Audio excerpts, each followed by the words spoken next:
Okay, now let me give you a very short introduction about the scenario. In a general scenario, corporate companies need to share data and information between their offices in a secure way. They have different options like internet, VPN, lease lines, etc. But while considering the security, the priority goes to point-to-point WAN connectivity between locations provided by local service provider. These are called lease lines. Okay, tell me, what are lease lines? It's a very simple thing. A lease line is a dedicated connection between two locations. It's provided by a telecommunication provider exclusively for the subscriber. There are many telecommunication providers who provide lease lines. We can choose a service provider who meets our criteria like the locations, the distance between locations, and the cost. This is a scenario which we work on. Here we have a head office with a couple of servers, PCs and other devices. At the branch office, there are user PCs accessing data and applications from the head office server. We have connected the two locations using a 2 Mbps lease line which is procured from a local service provider. We'll be using this live network in this tutorial video. Now we will look at this closely and understand the technology behind this. First one is WAN connectivity. Here we use a 2 Mbps dedicated lease line connectivity between the two offices provided by one of the local service provider. They provide a V35 termination at the user end, and some providers even give G703, some others provide fiber termination, and yeah, that depends on the service provider. So we have to use V35 modems at our end to bridge between the lease line and the router. In this scenario, we use a 2 Mbps MROTech V35 lease line modem. Now what concerns us is routers. We are using Cisco ISR series routers both at head office and branch office. For head office, we use Cisco 2801 ISR router, and for the branch office, we use a Cisco 1841 ISR router. Besides, we need V35 cables, smart serial converters and patch cords to complete the physical connectivity. Now let's have a look at these things in detail. First we'll discuss about the lease line. I'll show you the lease line in our office now. Please have a look at it. Here you can see that the lease line cable, that's an RS-232 standard cable at our end. This is then connected to one end of a connector and the other end is connected to a UTP cable with a RJ45 jack. And this jack is plugged into the GSH DSL port of the modem. We'll discuss about the GSH DSL port when we talk about the modems. For now, just keep in mind that it's a port in the modem where the lease line is terminated. This is the lease line that we have at our office, and we will be using this lease line connectivity for the purpose of this video. Now we can go on to the modems. As we discussed earlier, we use a V35 modem for this video. One thing to keep in mind is that customers use V35, G703 or Ethernet termination based on provider line type. A few differences are there between V35 and G703 lines. If you want more details about it, please download the configuration documents from www.timenetlearning.com. Next, we will have a look at the modem which we use in our office. And this is the modem that we were talking about, the MROTech V35. You can see the different ports here. The DB60 interface here is to which we connect the V35 cable. You can also see the GSH DSL port right there to which we connect the lease line that you saw before in this video. And it also has a standard power supply port. If you want to configure or see the line card which is used in this modem, you can unscrew the card and have a look at it. The configuration of this modem is based on two switches on the V35 line card. These switches are called dip switches. You can see them right here. The on-off status of these switches will determine the working of the modem. For detailed configurations of the modem, you can log on to www.timenetlearning.com.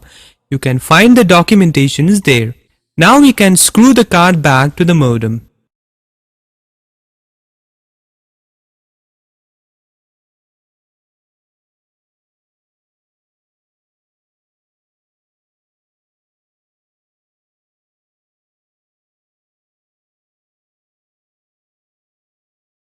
Next comes the routers. As you all know, generally routers are used to interconnect different networks. The routers that we are going to use in our head office is a Cisco 2801 router, which has higher data handling capacity and multiple slots for interface cards. I will now show you the Cisco 2801 router and its interfaces. This is a 2801 router. You can see different ports and interface slots there. I'll explain them one by one. Here you can see the slots for inserting different types of interface cards. For example, this is a smart serial interface card which has been inserted to an interface card slot. This is another one, and including this one, we have 3 serial interface for this router. Understand one thing, that these are WAN interface cards and are used to connect external lines to the router. In our case, the connectivity from the leased line modem will be connected to this WAN interface. And this is a flash memory where the router's IOS is saved. These are 2 fast Ethernet ports through which our LAN will be connected to this router. And this is the console port through which we configure the router using command line interface. Now we can have a look at this branch office router, which is a standard Cisco 1841 router. Compared to the Cisco 2801, this one has lower number of interface card slots. This is the front panel of the 1841 router, and this is the rear panel. Now we can have a detailed look at the ports and interface card slots. This is the first serial port that we have on this router. This is the console port through which we configure the router using command line interface, and these are the 2 fast Ethernet ports. And here is the second slot which supports multiple types of interface cards based on customer requirement, and this is a flash memory. We have been talking about interface cards for a while now. So to make you understand, we will show you how to insert an interface card in a router. This is a serial interface card that we are going to insert into this router. To insert an interface card into a router, we have to choose where to insert it. Then remove the protective cover of the slot. Then we will gently put the card into the slot, and when you feel that it's seated properly, push it a little bit and then screw it into the slot.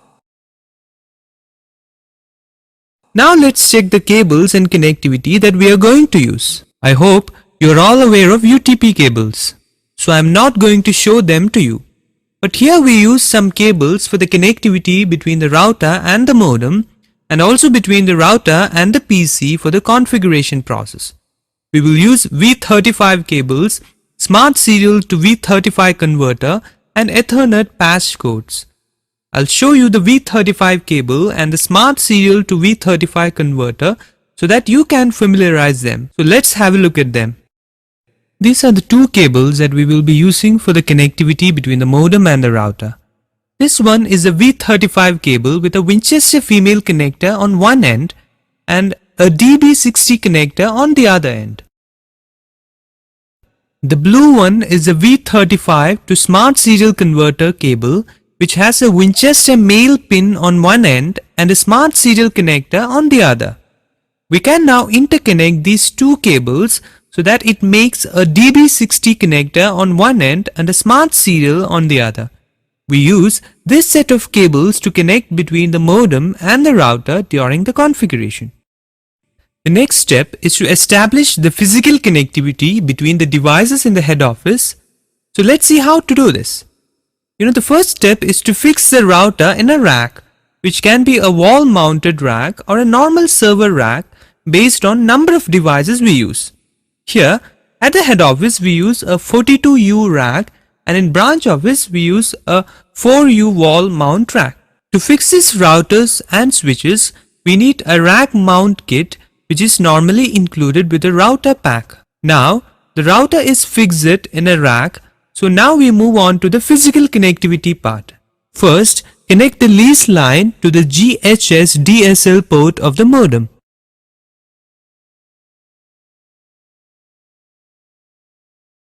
Then we will connect the V35 cable to the DB60 interface of the modem.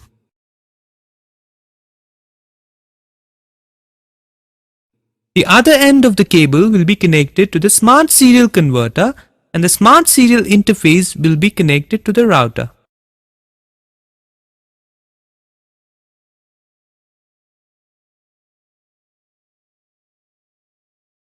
From the router's Fast Ethernet interface, the connectivity goes to a switch, and then from the switch to the servers and user PCs. The connectivity between all the devices needed for the configuration has been completed.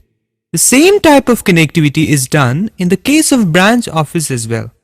Please have a look at the connectivity in the branch office now.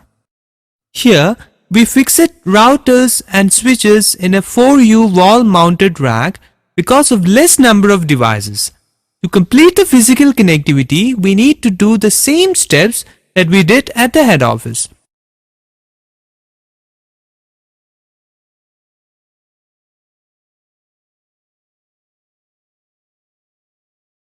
Now, the physical connectivity between these two offices has been done.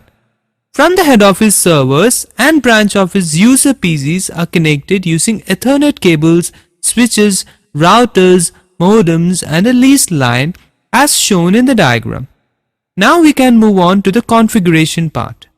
First, we will be configuring the head office and then the branch office.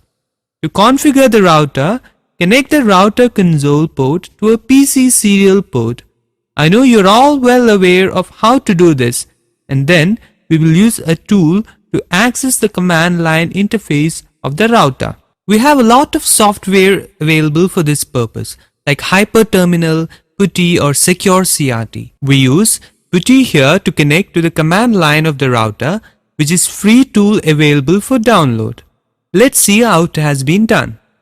After opening the PuTTY software on the PC, to which I have connected the console cable from the router, we should specify that we are going to use the serial port and also the port number. In our case, it's COM port 18. We have specified it there. We are also changing the font size so that you can have a better view of what we are typing in the command line.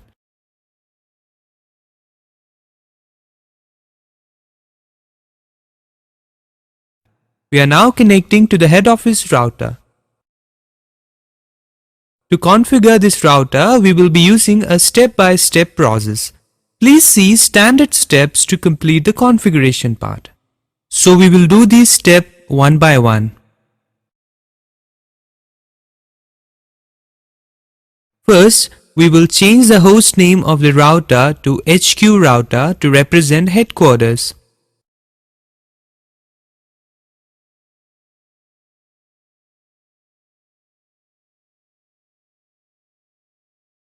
Next, we will set up an enable password for router access security using enable password command.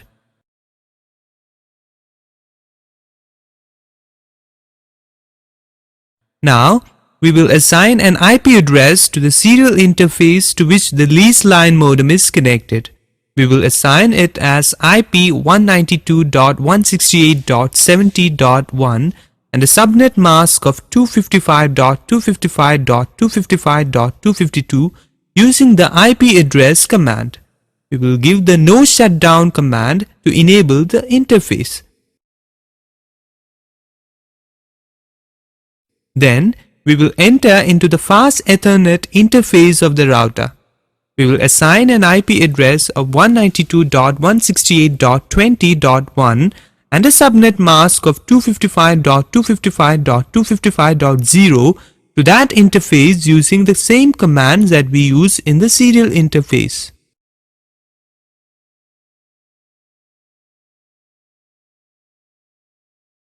This will be the interface connecting to our office LAN.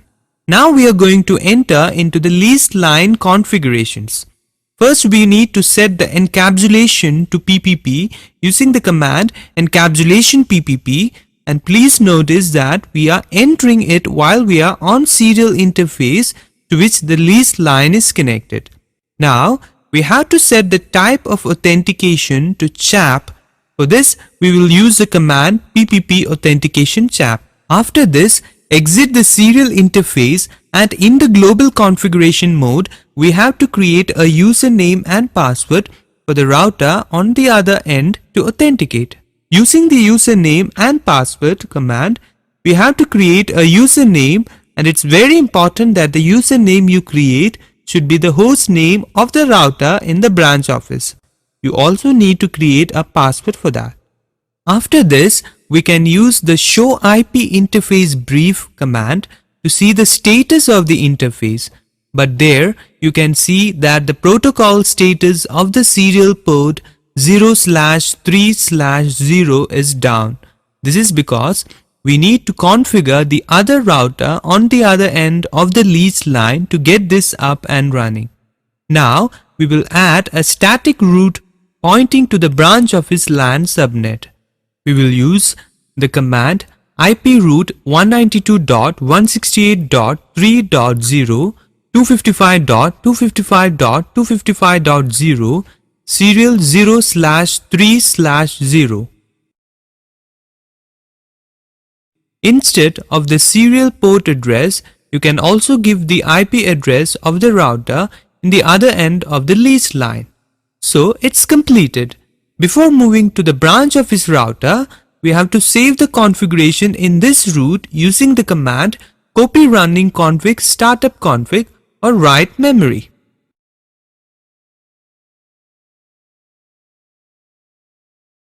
You can use the show IP interface brief command to see the current status of the interfaces.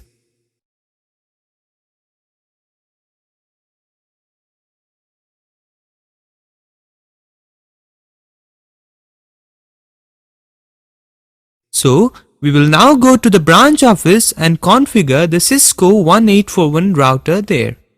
I'm already connected to the branch office router using PuTTY. We will first go and change the host name to BR router.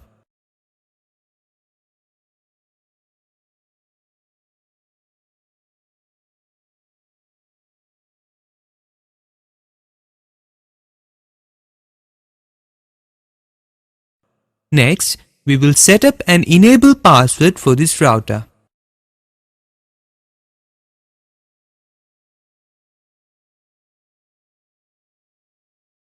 Then we will configure the serial 0/0/0 interface with the IP 192.168.70.2.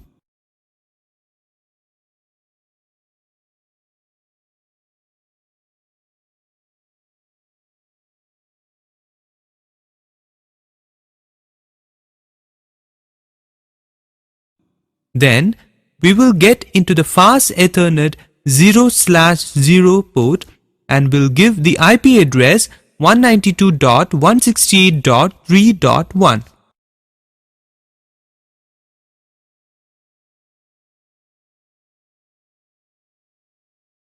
Then we have to give the no shutdown command to bring the interface up. After configuring the interfaces, we will go on with the encapsulation PPP command and then the PPP authentication CHAP to enable the CHAP authentication as we did in the head office router.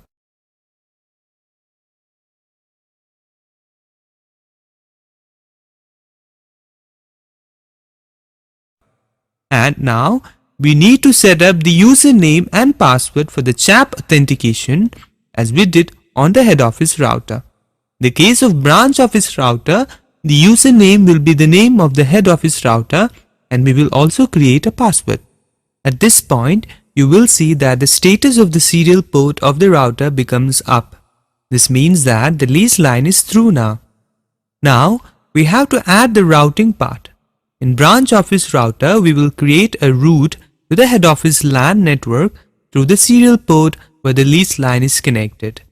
Now, we will add the static route to the branch office router using the command iproute 192.168.20.0 255.255.255.0 serial 0/0/0. We will now save the configuration to the router's flash using the command copy running config startup config.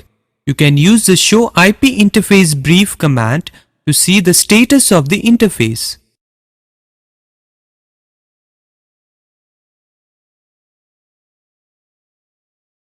And we can also use show running configuration command to see the running configuration. This command will show you all the settings that you have served in this router. That's it.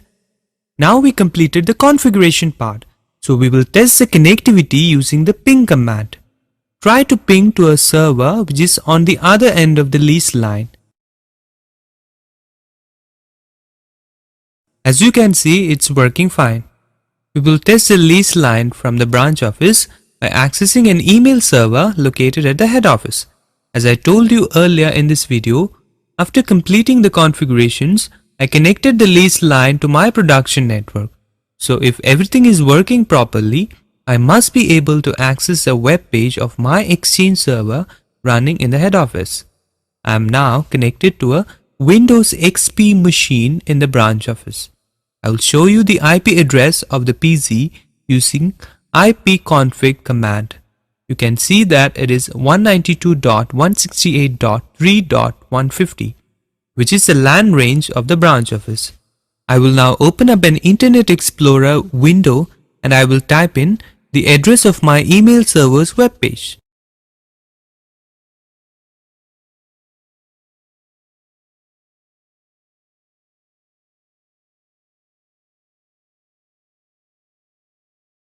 And here we are in the login page of the Exchange server. I will log in with the username and password.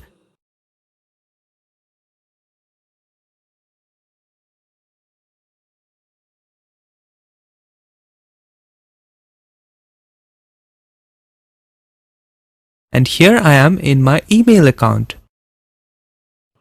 This confirms that we have established the connectivity between these two offices using the lease line. With this, we have completed the configuration of our lease line connectivity. From now onwards, the users in both the offices will be able to share their data using the lease